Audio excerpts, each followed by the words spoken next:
السلام علیکم ورحمۃ اللہ وبرکاتہ۔ بسم اللہ الرحمن الرحیم، نحمدہ ونصلی ونسلم علی رسولہ الکریم، اما بعد فاعوذ باللہ من الشیطان الرجیم، بسم اللہ الرحمن الرحیم۔ والذین، اور وہ لوگ جو اتخذوا بنائی ہیں، والذین اتخذوا، اور وہ جنہوں نے بنائی ہے کیا؟ مسجد کس نیت سے؟ درارا، ضرر اردو کا لفظ ہے، ضرر نقصان، کمی کرنا، درارا نقصان پہنچانے کے لیے، اور وہ لوگ جنہوں نے مسجد نقصان پہنچانے کے لیے بنائی ہے، اور کس کے لیے؟ وکفرا، اور کفر کرنے کے لیے بنائی ہے۔ اور تیسرا مقصد کیا ہے؟ وتفریقا، تفرقہ، پھوٹ ڈالنا، ٹکڑے ٹکڑے کرنا، یہ بھی اردو کا لفظ ہے، اور پھوٹ ڈالنے کے لیے، تفرقہ ڈالنے کے لیے، بین، یہ بھی اردو کا لفظ ہے، درمیان، کن کے درمیان؟ مؤمنین، مومنوں کے درمیان۔ وتفریقا بین المؤمنین، اور مومنوں کے درمیان پھوٹ ڈالنے کے لیے، تفرقہ ڈالنے کے لیے۔ اور چوتھا مقصد کیا تھا؟ وَإِرْصَادًا، اور گھات لگانے کے لیے، یعنی کمین گاہ بنانے کے لیے۔ لمن، اس کے لیے جو حارب اللہ، جو اللہ سے لڑتا رہا، ورسولہ، اور اس کے رسول سے لڑتا رہا، من قبل، اس سے پہلے۔ اور کیا مقصد ہے چوتھا؟ اور اس سے کمین گاہ بنایا ہے اس کے لیے جو اللہ سے اور اس کے رسول سے اب تک لڑتا رہا، یعنی گھات لگانے کی جگہ بنائی ان لوگوں کے لیے جو اللہ اور اس کے رسول سے لڑتے رہے۔ وَلَا يَحْلِفُنَّ، وہ ضرور قسمیں کھائیں گے۔ دیکھیں شروع میں لام، لاسٹ میں یہ شد ہے، یہ نون دیکھیں نا، تو کیا وہ ضرور قسمیں کھائیں گے، اور انہوں نے کھائیں۔ ان کے نہیں، اردنا، ہم نے ارادہ کیا، الا، مگر، حسنہ، بھلائی کا۔ حسنہ بھی اردو کا لفظ ہے، اردنا ارادہ، یہ بھی اردو کا لفظ ہے، حسنہ بھلائی، اچھائی، اچھے کام کے لیے، اچھی نیت کے لیے۔ وہ ضرور قسمیں کھائیں گے کہ نہیں ارادہ کیا ہم نے مگر بھلائی کا۔ تو دوسرے لفظوں میں آپ کہہ سکتے ہیں کہ وہ ضرور قسمیں کھائیں گے کہ ہمارا مقصود صرف اور صرف بھلائی تھی، لیکن اللہ تو من جانتا ہے۔ رب فرما رہے واللہ، اور اللہ تعالیٰ، یشہد، وہ گواہی دیتا ہے، انہم، بے شک وہ جو قسمیں کھا رہے ہیں جنہوں نے مسجد بنائی ہے، لکاذبون، صاف جھوٹے ہیں۔ اور اللہ گواہی دیتا ہے کہ وہ صاف جھوٹے ہیں، کہ وہ جھوٹے ہیں یہ لوگ۔ لا تقم، لا نہیں، تقم، قام یقوم، جیسے قیام ہوتا ہے نماز کے اندر، اپنے دے قیام، رکوع، سجود، قیام فرض ہے نا، تو یہ امر کا صیغہ ہے۔ اللہ حکم دے رہا ہے لا تقم، محبوبہ آپ نہ کھڑے ہوں، فی، میں، ہی، اس میں، یعنی اس مسجد میں، ابدا، کبھی بھی۔ یہ سارے اردو کے ساتھ ملتے جلتے ورڈ ہیں، بلکہ اردو ہی کے الفاظ آپ دیکھیں، بہت آسان ہے عربی، بہت سونی زبان ہے عربی، جنت کی زبان، جنتیوں کی زبان، قرآن کی زبان، آپ کے محبوب کی بھی زبان، صلی اللہ علیہ وسلم۔ فرمایا کہ آپ اس میں کبھی کھڑے نہ ہوں۔ لمسجد، البتہ وہ مسجد، اساس، یہ بھی اردو کا لفظ ہے، بنیاد رکھنا، جس کی بنیاد رکھی گئی علی تقوی، تقوی پر، البتہ وہ مسجد جس کی بنیاد تقوی پر رکھی گئی ہے، من اول یوم، پہلے دن سے، احق کو، وہ زیادہ مستحق ہے، زیادہ حقدار ہے، یہ بھی اردو کا لفظ ہے، یعنی زیادہ لائق ہے، ان تقوما، کہ آپ کھڑے ہوں، فیہ، اس میں، یعنی اس مسجد میں، البتہ وہ مسجد جس کی بنیاد تقوی پر رکھی گئی ہے پہلے دن سے، وہ زیادہ مستحق ہے، یہ اس قابل ہے کہ آپ اس میں کھڑے ہوں، فیہ، اس میں، یعنی اس مسجد میں، رجال، یہ بھی آپ جانتے ہیں، بہت بار بار پڑھ کے یقیناً ازبار ہو چکا ہوگا، مرد کو کہا جاتا ہے، ایسے لوگ ہیں، یحبون، جو پسند کرتے ہیں، ان یتطہروا، کہ وہ صاف ستھرے رہیں، فیہ رجال یحبون ان یتطہروا، اس میں ایسے لوگ ہیں، اللہ تعریف کر رہے ہیں، ان میں کیا کوالٹی ہے؟ جو صاف ستھرا رہنے کو پسند کرتے ہیں۔ وضاحت میں جانیں گے کن کی تعریفیں کر رہے ہیں۔ آپ بھی صاف ستھرے رہتے ہیں تو شو سمجھیے یہ بہت اچھی عادت ہے۔ واللہ، اور اللہ تعالی، یحب المطہرین، اور رب کریم پاک صاف لوگوں سے محبت کرتا ہے۔ ذرا پہلے سوچنا لیں، کیا ہم صاف ستھرے ہیں؟ ہمارا گھر، گلی، محلہ، مسجد، لباس، ہر چیز صاف ہے؟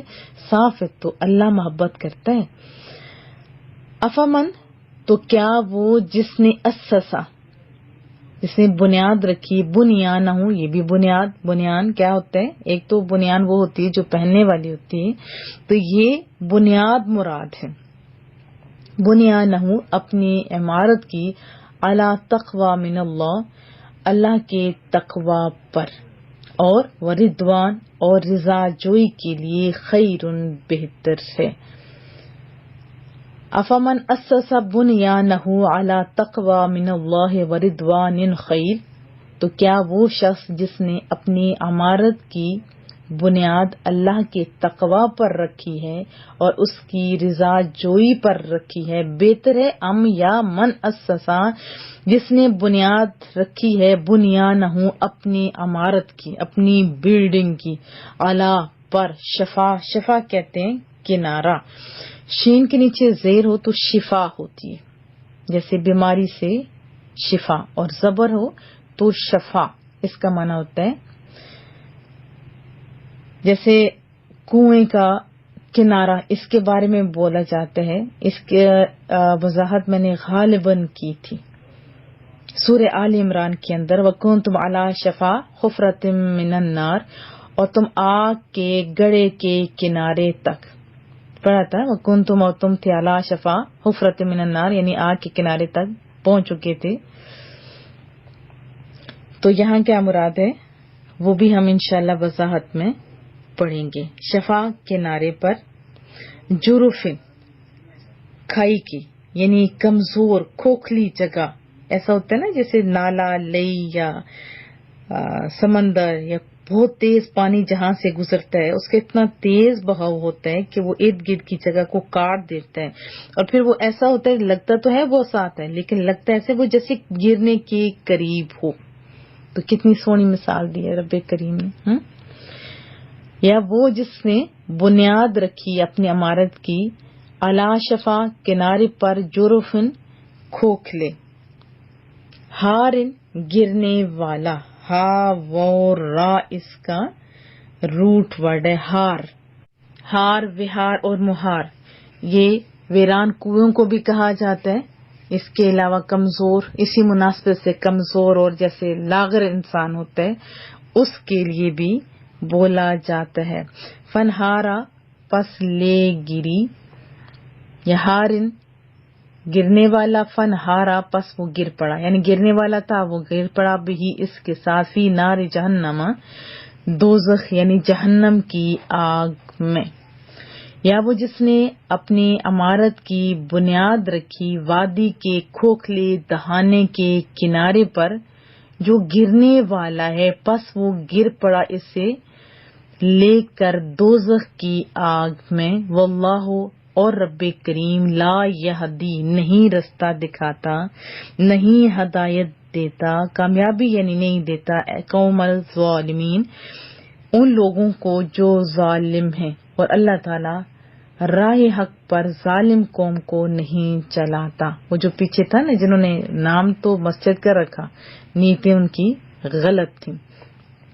بھلے مسجد ہی ہو، جس کی نیت اچھی نہیں یا اچھے مقصد کے لیے نہ ہو، تو اس کا کیا حکم ہے وہ ہم وضاحت میں انشاءاللہ پڑھیں گے۔ لا یزالو، زالا یزالو، زائل کر دینا، گرا دینا، ختم کر دینا جیسے ہوتے ہیں، تو لا ہے، جب نہ ختم کرو تو مطلب کیا ہے کہ ہمیشہ رہے گی، لا یزالو، ہمیشہ رہے گی، بنیانہم، ان کی عمارت، الذی، جو بنو، انہوں نے بنائی ہے، ریبا، کھٹکتی رہے گی۔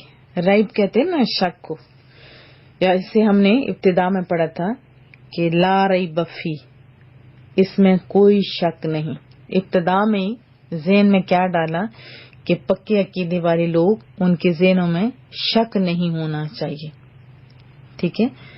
ریبا کھڑکتی رہے گی فی قلوبہم ان کے دلوں میں. نیت غلط، پھر جب تک وہ رہے گی پھر توڑ دی جائے گی تو یہ کھڑکتی رہے گی. الا مگر ان تقطع قلوبہم کہ پارا پارا ہو جائیں گی ان کے دل. قطع ہو جانا، ٹکڑے ٹکڑے ہو جانا، قطع کرنا، تعلق قطع کرنا، یہ بھی اردو کا لفظ ہے. ہمیشہ ان کی یہ عمارت جو انہوں نے بنائی ہے ان کے دلوں میں کھٹکتی رہے گی، یعنی شک و شبہ جیسے ہوتا ہے ان کے دلوں میں رہے گا. الا مگر ان تقطع قلوبہم مگر ان کے دل پاش پاش ہو جائیں گے، پارا پارا ہو جائیں گے، ٹکڑے ٹکڑے ہو جائیں گے. واللہ اور اللہ تعالی علیم جاننے والا ہے، بہت زیادہ سونا جاننے والا ہے. اور کیا ہے؟ حکیم حکمت والا ہے. اس کا راز، اس کا حکمت دیکھیں. یہ مسجد یہ وہ جس مقصد کے لیے بنائی اور یہ قیامت تک کہ مسلمان کو بہت کچھ سمجھانے کے لیے قرآن میں یہ چیز رکھتی. اللہ پاک ہم لوگوں کو سمجھ بھی عطا فرمائے. اصل میں ہوا یہ تھا کہ بنی خزرج کا ایک آدمی ابو عامر نے رسول اللہ کے مدینہ تشریف لانے سے پہلے وہ عیسائی تھا، عیسائیت قبول کی تھی، پھر راہب بن گیا. اس کی پارسائی کی شہرت بڑی ہو گئی، لوگ اس کے ساتھ بڑی عقیدت رکھتے تھے. لیکن جیسے مصطفیٰ کریم تشریف لائے تو اس سے اب لگنے لگا کہ لوگوں کی توجہ کا مرکز میں نہیں کوئی اور، یعنی رسول اللہ بنتے جا رہے. تو پہلے تو یہ کڑتا رہا. محبوب صلی اللہ علیہ وسلم نے دعوت اسلام بھی تھی. اب اس نے پوچھا رسول اللہ سے آپ کون سا دین لے کر آئے؟ رسول اللہ نے فرمایا صلی اللہ علیہ وسلم دین ابراہیمی لے کے آیا. وہ کہنے لگا کہ آپ نے اس میں بہت سی چیزیں اپنی طرف سے ایڈ کر لی ہیں، بڑھا دی ہیں. دیکھیں آپ کے محبوب کو بھی کہا گیا. ابھی بہت سارے 2 نمبری لوگ کہتے ہیں نا کہ آپ نے ایڈ کر دیے، نہیں، اصل چیز ہے ہمارے پاس. وہ کہنے لگا کہ آپ نے اس میں بہت سی چیزیں اپنی طرف سے بڑھا دی ہیں. تو رسول اللہ صلی اللہ علیہ وسلم نے اس کی غلط فہمی دور کرنے کی کوشش بھی کی، لیکن وہ ضدی تھا، اڑا رہا. جوش میں آ کے زبان سے اس نے بولا کہ جو جھوٹا ہو اللہ اسے اپنے وطن سے دور تنہائی میں ہلاک کرے. تو پھر جواب تو رسول اللہ نے صرف آمین ہی کہا تھا. محبوب آمین کہیں تو پھر پوری نہیں ہوگی. غزوہ بدر میں جب رب کریم نے محبوب کریم کو اور مسلمانوں کو فتح دی تو یہ بےتاب ہو گیا کہ کچھ کیا جائے. مکے میں گیا تاکہ انتقام کی آگ بھڑکائی جائے. اور جب لشکر پورا بن گیا، یہ سب سے آگے تھا، میدان احد میں پہنچا.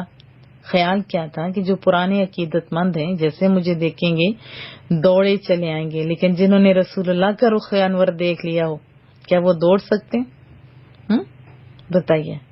جنہوں نے محبوب کی غلامی کا پٹا گلے میں ڈال لیا وہ بھلا کسی 2 نمبری بندے کی طرف جائیں گے؟ نہیں. اب وہ آگے تھا، ارادہ تھا کہ لوگ ہمارے ساتھ شامل ہو جائیں گے اور ہم فتح اس طرح کر لیں گے. لیکن جیسے ہی انصار صحابہ نے دیکھا تو انہوں نے راہب کی بجائے فاسق کے لقب سے پکارا. فاسق آپ جانتے ہیں ایک بہت بڑی بات ہے. اس کی امیدوں پر پانی پھر گیا اور اس کو اور غصہ آیا. کہا کہ اے محمد اب جو قوم تیرے ساتھ جنگ کرے گی میں اس کے ساتھ ہوں گا. پھر غزوہ حنین تک کفر اسلام کی جتنی جنگیں ہوئیں کفر کے ساتھ رہا، اس کا سرغنہ بنا رہا. اور جب حوازن اور ثقیف کے مشہور تیر انداز بھی شکست کھا گئے تو اسے یقین ہو گیا کہ جزیرہ عرب میں اب کوئی ایسی طاقت نہیں جو اسلام سے ٹکر لے سکے. تو پھر اس نے ایک اور پانسا پلٹا. کیسر اس ٹائم بڑا نام تھا، اس کے ساتھ دوستانہ تعلقات قائم کیے. شام کی طرف گیا اس خیال کے ساتھ کہ کیسر کو مسلمانوں کے خلاف اکسائے گا، ساتھ لے کر بڑا سارا حملہ کرے گا، مسلمانوں کو ختم کر دے گا. پھر منافقین کے حوصلے اس نے بلند کیے اور اسی کے کہنے پر کیسر نے مدینہ طیبہ پر چڑھائی کا ارادہ بھی کیا. جس کی وجہ سے تبوک کا سفر پیش آیا تھا. بہرحال شام سے اس نے منافقین کو لکھا کہ وہ ایک مکان ریزرو کریں جہاں وہ تنہائی میں اسلام کے خلاف آزادی سے سازشیں کریں، اور اس طرح مسلمانوں کی جماعت میں انتشار بھی پیدا ہو جائے گا. جب وہ کیسر کے ساتھ آئے گا تو اس جگہ پہ رہے گا. مسجد قباء کے قریب یعنی قباء کی بستی میں اس نے مسجد بنائی. محبوب کی خدمت میں حاضر ہوئے وہ لوگ اور اپنی نیک نیتی کا یقین بھی دلایا. عرض کیا کہ قباء کی مسجد اصل میں ایک تھی، تو رات کے اندھیرے میں برسات کے موسم میں دیکھیں ان کی کیسی بات، لگتا ہے جیسے یہی سچے لوگ ہیں. اللہ پاک ہم لوگوں کو بھی وہ آنکھیں دے جو سچ کو دیکھ سکیں اور سچ کا ساتھ دینے کی توفیق بھی دے. کہا کہ برسات کے موسم میں بوڑھے، بیمار، کمزور وہاں نہیں جا سکتے، ان کے لیے بڑی دقت ہوتی ہے، تو ہم نے مسجد بنائی ہے، آپ ذرا تشریف لائیے، نماز ادا فرما دیں تاکہ برکت ہو جائے. رسول اللہ نے فرمایا کہ اب تو میں تبوک کا سفر اس کے لیے جا رہا ہوں، جیسے واپس آؤں گا اگر اللہ نے چاہا تو دیکھا جائے گا. جب بخیر عافیت لوٹتے ہیں تبوک سے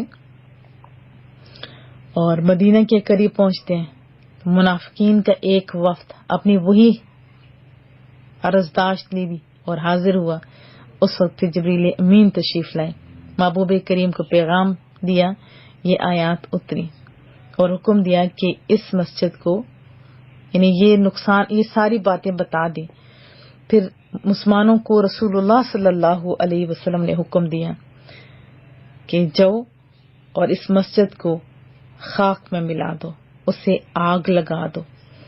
پھر ایسے ہی ہوا اور رسول اللہ صلی اللہ علیہ وسلم کے فرمان کے مطابق اس جگہ کو ختم کر دیا گیا. یہ اسی کا تذکرہ ان آیات میں ہم نے پڑھا. تو اس سے ایک بات تو یہ پتہ چلی کہ مسجد کے نام پہ بھی مسلمانوں کو نقصان پہنچایا جا سکتا ہے، اسی لیے تو یہ آیات اس کے اندر ہے. اور اللہ عز و جل اور رسول اللہ سے دشمنی کی جا سکتی ہے. تو ایسی مساجد جو نقصان پہنچانے والی ہوں، جو دل سے رسول اللہ کی محبت کو کم اور ختم کرنے والی ہوں، مسلمانوں کو آپس میں لڑانے والی ہوں، اور مسلمانوں کو ایسے دائرہ اسلام سے خارج کرنے والے ہوں، جیسے رسول اللہ صلی اللہ علیہ وسلم کا فرمان ہے کہ کفار اور مشرکین پر اتری ہوئی آیات، ایک قوم، ایک وقت آئے گا وہ لوگ میری امت پر چسپاں کریں گے. کس کی؟ کفار اور مشرکین پر اتری ہوئی آیات میرے امتی ان پر چسپاں کریں گی، اور وہی لوگ بدترین مخلوق ہیں. تو سب سے پیاری چیز کیا ہے؟ ایمان، عقیدہ. تو عقیدے کا علم بھی حاصل کیجیے اور اپنے عقیدے کو بچانے کی کوشش بھی کریں. تو اللہ نے کیا حکم دیا کہ آپ وہاں کھڑے نہ ہوں. ہاں، جس کی بنیاد تقوی پر رکھی گئی ہو وہاں جا سکتے ہیں. اور پھر ساتھ ہی بتایا کہ اس میں کچھ ایسے لوگ بھی ہیں جو پسند کرتے ہیں صاف ستھرا رہنے کو. رسول اللہ صلی اللہ علیہ وسلم نے اہل قباء سے پوچھا کہ اللہ نے تمہاری پاکیزگی کی تعریف کی ہے، تم کون سی ایسی کام کرتے ہیں، یعنی کون سی خصوصیت ہے؟ انہوں نے عرض کی کہ ہم قضائے حاجت کے بعد پانی سے استنجا کرتے ہیں. ایک جگہ پہ لکھا ہوا ہے کہ ڈھیلے یوز کر کے پھر اس کے بعد پانی کا بھی استعمال کرتے ہیں. بہرحال صفائی کا وہ اچھی طرح اہتمام کرتے تھے. تو یہ ان کے نظافت طبعی کی دلیل ہے. جب وہ اتنے محتاط ہیں تو پھر آپ سوچئے ان کے بدن اور لباس کی صفائی جو ہے، آپ خود اندازہ لگائے. تو اس سے کیا پتہ چلا کہ جو شخص جسمانی صفائی اور نظافت کا خیال رکھتا ہے وہ اللہ تعالیٰ کے نزدیک قابل تعریف ہے. اور نظافت، صفائی ستھرائی انسانی مروت کا تقاضا بھی ہے، شریعت کا حکم بھی ہے، اور جو شخص صاف ستھرا رہتا ہے وہ اللہ کے نزدیک قابل تعریف بھی ہے. اب پتہ نہیں ہے مسلمانوں نے گندے رہنے کو کیوں اختیار کر لیا. بعض تو ایسے بھی ہیں اللہ اللہ کرنے والے بظاہر جو 2 نمبری لوگ ہیں، ورنہ اللہ اللہ کرنے والے شریعت کے پابند ہوتے ہیں. انہوں نے ایسے عجیب و غریب کپڑے پہنے ہوتے ہیں، جتنا عجیب پہنا ہوتا ہے ہم لوگ سمجھتے ہیں کہ یہی بہت پہنچا ہوا بندہ ہے، یہ بھی غیر مناسب ہے. جو دین سمجھتے ہیں وہ کبھی گندا نہیں رہتا. تو بہرحال ہم مسلمانوں نے اب پتہ نہیں کیوں گندا رہنا اختیار کر لیا. ہمارے منہوں سے بدبو، جسم میلا کچالا، لباس خلیص، بستیاں، محلے، گلی کوچے اور سونے کے کمرے بھی بدبودار.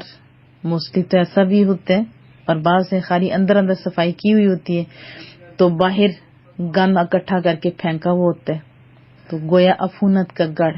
تو سوچئے کہ ہم وہ لوگ ہیں جن کے آباء و اجداد کی یہ اتنے اچھے الفاظ میں یحبون ان یتطہروا کے شاندار الفاظ سے تحسین اور آفرین کی گئی ہے.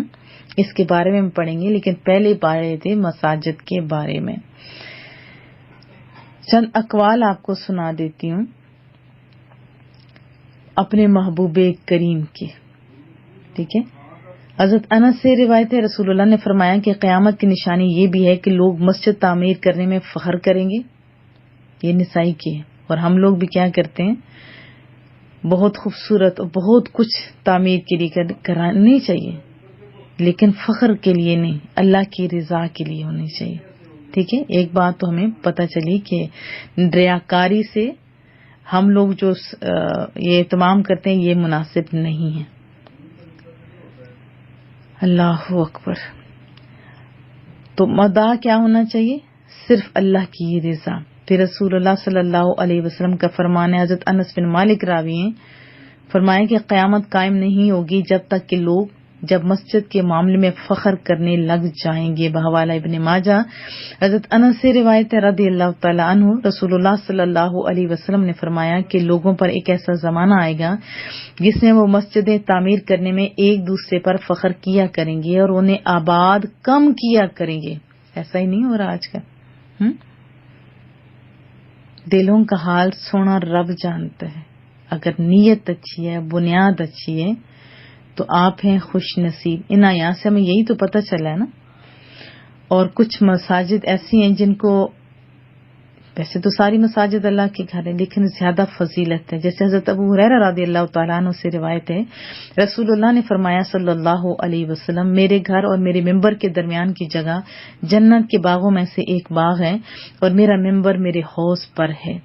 بحوالہ بخاری شریف. اوہ کتنی سونی جگہ میرے محبوب. او مسجد نبی فدا کا ابی و امی یا رسول اللہ صلی اللہ علیہ وسلم. حضرت انس رضی اللہ تعالیٰ عنہ سے روایت ہے، رسول اللہ نے فرمایا صلی اللہ علیہ وسلم، کسی شخص کا اپنے گھر میں نماز پڑھنا ایک نماز کا ثواب ہے اور اس کا محلے کی مسجد میں نماز پڑھنا 25 نمازوں کا ثواب ہے. جامعہ مسجد میں 500 نمازوں کا، مسجد اقصی میں 50,000 نمازوں کا، اور میری مسجد یعنی مسجد نبوی میں نماز پڑھنا 50,000 نمازوں کا ثواب ہے. اور اس کا مسجد حرام میں نماز پڑھنا 1,00,000 نمازوں کا ثواب ہے. بحوالہ ابن ماجہ. حضرت ام سلمہ رضی اللہ تعالی عنہا سے روایت ہے، رسول اللہ صلی اللہ علیہ وسلم نے فرمایا، میرے اس ممبر کے پائے جنت میں نصب ہیں. اوہ کیسے نصیبوں والے صحابہ کرام تھے، ممبر پہ محبوب ہوتے تھے، وہ سن رہے ہوتے تھے. اللہ اکبر. اللہ نے اس دفعہ ہمیں بھی توفیق دی اس جگہ پہ نوافل پڑھنے کی. بحوالہ نسائی. پھر اس کے بعد حضرت عبداللہ بن عمر رضی اللہ تعالی عنہما سے روایت ہے، رسول اللہ نے فرمایا، کیونکہ محبوب کا ایک معمول تھا ہر ہفتے مسجد قباء، پہلے میں بات کری تھی مسجد نبوی کی، ابھی مسجد قباء کی، محبوب ہر ہفتے میں مسجد قباء میں کبھی چل کے کبھی سوار ہو کر تشریف لاتے تھے. بحوالہ بخاری شریف.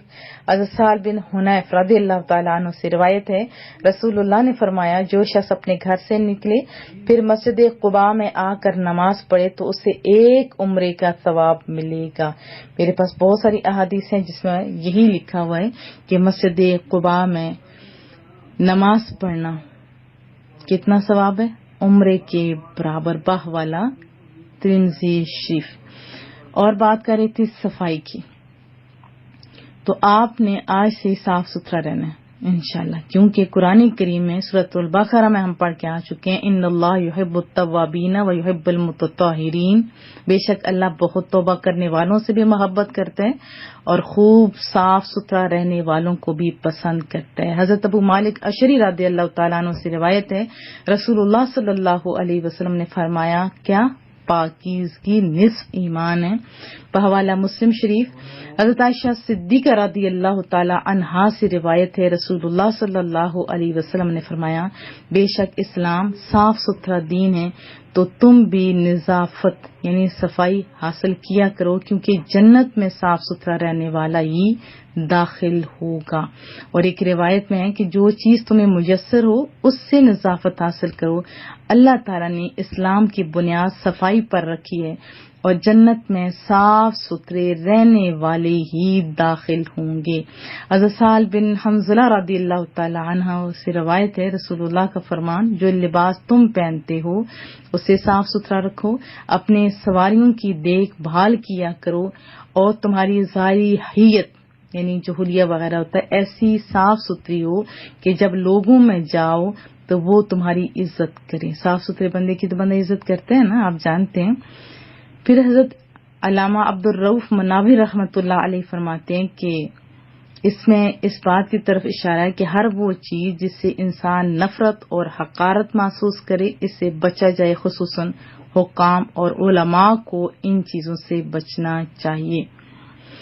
حضرت جابر رضی اللہ تعالیٰ عنہ سے روایت ہے، فرماتے ہیں کہ رسول اللہ صلی اللہ علیہ وسلم ہمارے پاس تشریف لائے، ایک شخص کو دیکھا کہ وہ ایسے بال بکھرے ہوئے تھے، فرمایا کیا اس کو ایسی چیز نہیں ملتی جس سے بالوں کو اکٹھا کر لے، یعنی جیسے کنگھی کر کے ارینج کرنا ہوتا ہے۔ اور دوسرے شخص کو میلے کپڑے پہنے ہوئے دیکھا تو فرمایا کیا اس سے ایسی چیز نہیں ملتی جس سے کپڑے دھو لے۔ بحوالہ ابو داود حضرت عطا بن یسار رضی اللہ تعالیٰ عنہ فرماتے ہیں، رسول اللہ مسجد میں تشریف فرما تھے، ایک شخص آیا جس کے سر اور داڑھی کے بال بکھرے ہوئے تھے، تو محبوب نے اس کی طرف اشارہ کیا، گویا بالوں کے درست کرنے کا حکم دیتے ہیں کہ کوئی شخص بالوں کو اس طرح بکھیر کر آتا ہے گویا وہ شیطان ہے۔ بحوالہ موطا امام مالک حضرت سعید بن مسیب رضی اللہ تعالیٰ عنہ فرماتے ہیں کہ اللہ عز و جل طیب ہے، طیب یعنی خوشبو کو دوست رکھتا ہے، ستھرا ہے، ستھرائی کو دوست رکھتا ہے، کریم ہے، کرم کو دوست رکھتا ہے، جواد ہے، جود و سخاوت کو دوست رکھتا ہے، لہٰذا اپنے صحن کو ستھرا رکھو، یہودیوں کے ساتھ مشابہت نہ کرو۔ بحوالہ ترمذی شریف۔ یہ اتنی احادیث اور یہ باتیں اس لیے سنائی آپ کو کہ خود بھی صاف ستھرا رہنے کی کوشش کریں اور اپنے بچوں کے اندر بھی یہ عادت ڈالیں، ٹھیک ہے۔ اور اس سارے پڑھنے میں ہم نے کیا بات سیکھی؟ ایک تو صاف ستھرا رہنا ہے، مساجد کو، گھر کو ہم نے صاف ستھرا رکھنا ہے۔ پھر مسجد کے بارے میں اس سے ایک چیز یہ بھی پتہ چلی کہ جیسے مسجد درار کا مقصد صحیح نہیں تھا تو مثال سے سمجھایا، اور کتنی پیاری تشبیہ دی کہ مسجد درار منافقین کے سارے اعمال اس عمارت کی طرح ہیں جو دریا کے نیچے سے کاٹی یا گلی ہوئی زمین پر بنا دی جائے اور پھر دریا آئے تو گر جائے، یا ایسے ہی گرنے والی ہے تو گر گئی، اور گری یہاں پہ کیا لکھا تھا؟ دوزخ میں۔ تو اس سے ایک یہ بھی بات پتہ چلی کہ ہر ایک کی میٹھی باتوں اور ظاہری نیکیوں کو دیکھ کر اس کے نیک ہونے کا یقین بھی نہیں کرنا چاہیے، کیونکہ ہر چمکتی ہوئی چیز سونا نہیں ہوتی۔ تو یہاں پہ ہم نے اپنے ایمان کی حفاظت کرنی ہے۔ آج کے دور میں بہت ہی امتحان کا دور ہے، اور اتھینٹک لوگوں کو ہی سننے کی آپ کوشش کریں، کیونکہ ہر ایک کے پاس بکس ہیں، ابھی کھول کے بیٹھ گیا اور ہم سمجھتے ہیں اس کو بھی سننے، اس کو بھی۔ اسپیشلی عورتوں نے تو خیر انی مچا رکھی ہے۔ حدیث طیبہ تو سب کو پتہ ہے کہ سب سے بہترین وہ ہے جو قرآن پڑھتا ہے یا پڑھاتا ہے۔ تو پاکستان میں بھی، پوری دنیا کے اندر یہی ہے کہ جس کو کچھ نہیں آتا ہوتا وہ قرآن پڑھانا شروع کر دیتا ہے، اور پھر جس کو اردو پڑھنی آتی ہے، بکس مل جاتی ہیں تو ترجمہ، تفسیر، کیونکہ وہ بہترین لوگوں میں شامل ہو رہے ہوتے ہیں، حالانکہ انہیں نہیں پتا ہوتا۔ ٹھیک ہے، اچھی بات ہے، لیکن عقیدہ پہلے صحیح ہونا چاہیے، ناسخ اور منسوخ آیات کا پتہ ہونا چاہیے۔ صحابہ کرام نے ایسے لوگوں کو مساجد کے اندر سے اٹھا کے باہر پھینکا کہ جب ناسخ منسوخ اور صحیح عقیدہ نہیں جانتے ہو، آپ اتنی احادیث آپ کو زبانی ازبر نہیں ہے، تو آپ بیٹھ کے الٹا لوگوں کو ان کے عقائد خراب کرنے کے لیے تباہ کر رہے ہو۔ اور ابھی کیا ہے کہ جیسے پہلے ہوتا تھا خالی قرآن پڑھاتے تھے بغیر تجوید کے، بغیر سمجھانے کے. بہرحال ان لوگوں کا تو پھر کچھ اخلاص تھا. ابھی کچھ معاملہ اور ہی ہوتا جا رہے. بس جس کو اردو پڑھنی آ گئی وہ یعنی بس اپنے انداز میں پڑھایا جا رہا. نہیں میرے بچوں، صحیح العقیدہ لوگوں سے سیکھو. اور اس سے بڑا اور دکھ کیا ہوگا کہ ہم بھی بڑے انے لوگ ہیں. اب فار ایگزامپل میں آپ کو ایک مثال سے سمجھاتی ہوں کہ بکس تو ساروں کے، میڈیکل کی بکس بھی ملتی ہیں. تو کیا کبھی ایسا ہوا کہ کوئی بکس اٹھائے خود ہی ڈاکٹر بن جائے اور پھر آپریشن بھی خود کرنے لگے؟ تو جو اس کے آگے چڑھ جائے گا بندہ بچے گا؟ آپ خود مجھے بتائیں، بچے گا؟ وہ نہیں بچے گا. کسی بھی اور فیلڈ میں ایسا نہیں ہے. لیکن سب سے زیادہ دکھ اس بات کا ہے کہ سب سے بڑی فیلڈ جو تھی اس میں ہم لوگ ردی بچی بھیج رہے ہیں اس اداروں کی طرف بھی جو سکول میں نہیں چلتے. چلو جی مسجد مدرسے چلو. اور پھر اس کے بعد میرے ساتھ ایک بندے نے بات کی، کہنے لگی باجی ساروں کو حق ہوتا ہے کوئی بھی جماعت کروا لے. میں نے کس کا مطلب ہوتا ہے کروانی چاہیے، آنی چاہیے، یہ میں نہیں کہتی، لیکن کچھ نہ کچھ تو پتہ ہونا چاہیے نا. ہر کوئی وکیل نہیں بن سکتا، ہر کوئی ڈاکٹر نہیں بن سکتا جب تک اس نے ڈگری نہ لی ہو. ایسا ہے نا. اسی طرح ترجمہ، تفسیر اور یہ جو عقائد، یہ سب کچھ دیکھیں صحیح العقیدہ کے لوگوں کی صحبت میں بیٹھے، انہی کی سنا کریں. نہیں تو گوگل استاد کو استاد بنائیں گے نا آپ تو کسی کے شاگرد بھی آپ نہیں رہیں گے. غیر یقینی کیفیت اور بڑا نقصان ہوگا. بس دعا ہے کریم رب سے کہ مولا کریم ہمیں سمجھنے اور صحیح عمل کرنے کی توفیق عطا فرما. اللہ ہمیں ہدایت دے، اچھے لوگوں کا ساتھ عطا فرما. دعاؤں کی درخواست رہے گی.